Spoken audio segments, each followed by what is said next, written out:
Hello friends, स्वागत है आप सबका मेरे यूट्यूब चैनल #MPRS लाइफ में।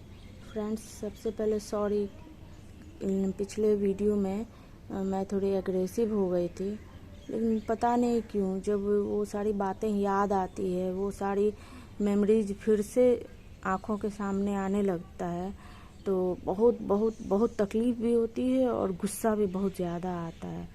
तो बस वही एग्रेशन था जिसका ये नतीजा हुआ कि मेरी आवाज़ इतनी ज़ोर से निकलने लगी। सबके लिए सॉरी।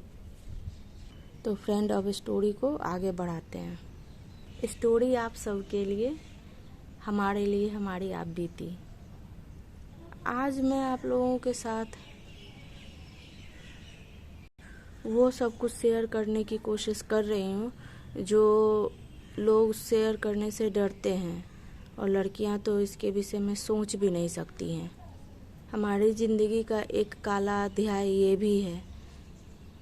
ये घटना लाइफ में इतनी बार हो चुकी है कि कहाँ से बताएं और क्या बताएं आपको। कितना तो याद है और कितना याद भी नहीं है। तो बताते हैं आपको वहाँ से, जब हम लोग बहुत छोटे छोटे थे, 4 साल 5 साल इस एज में थे। हमारी दोनों बहनें लगभग इसी एज में थे। तो फ्रेंड्स, एक नफ़रत ये भी हो गई है सोसाइटी से, इस पुरुष प्रधान देश से, कि ये लोग लड़कियों को सिर्फ भोग की वस्तु समझते हैं। सबकी बात नहीं कहेंगे हम, लेकिन लोग भोग की वस्तु समझते हैं। जहाँ देखी बच्ची, छोटी बच्ची देखी, लड़की देखी, हर समय उनके दिमाग में बस एक ही बात चलता है, कैसे इसको यूज किया जाए। Use in the sense physical, साफ साफ शब्दों में बोले तो सबसे पहले तो हम उस समय की बात बताएंगे जो हमको कुछ दिन पहले, बहुत बात तो हम लोग एक दूसरे से शेयर नहीं करते थे, शर्म की बात है। और अब जब कॉन्फिडेंस आया है तो हम लोग एक दूसरे से सारी बातें शेयर करते, तो पता चला कि एक हम ही इसके शिकार नहीं है, हमारी दोनों बहनें भी शिकार हैं। तो जैसा मैंने आपको बताया था कि छोटी वाली बहन सीढ़ी से गिर गई थी। जिस घर में गिरी थी उसके बगल में ही एक घर था जो हमारे घर से 2-3 घर के बाद ही पड़ता था।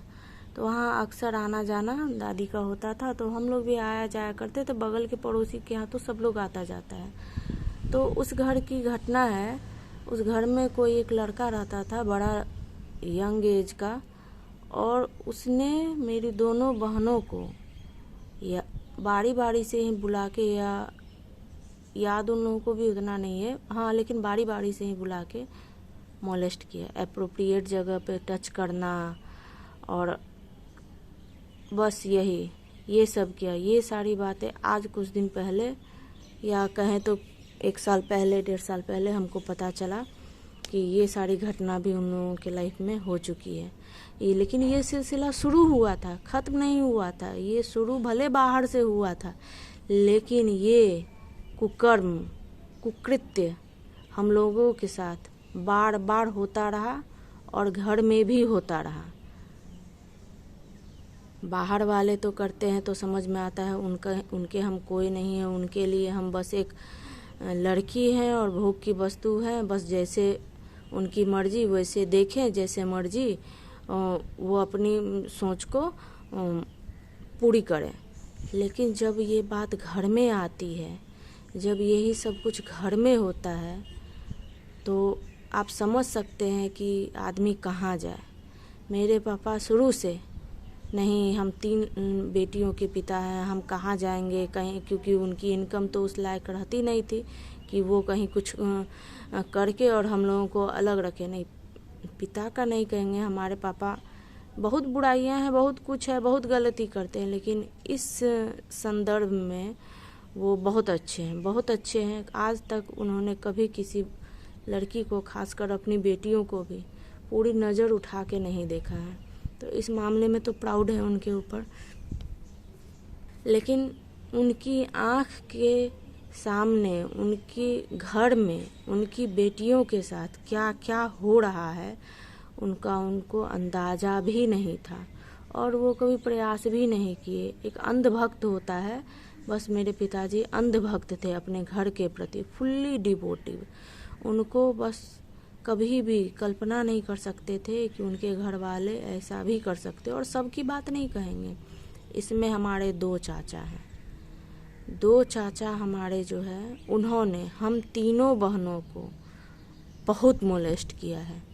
आप मोलेस्ट कहेंगे, आप इसको अटेम्प्ट टू रेप कहेंगे, जो भी कहेंगे। अटेम्प्ट टू रेप भी नहीं कहेंगे, इसको रेप ही कहेंगे।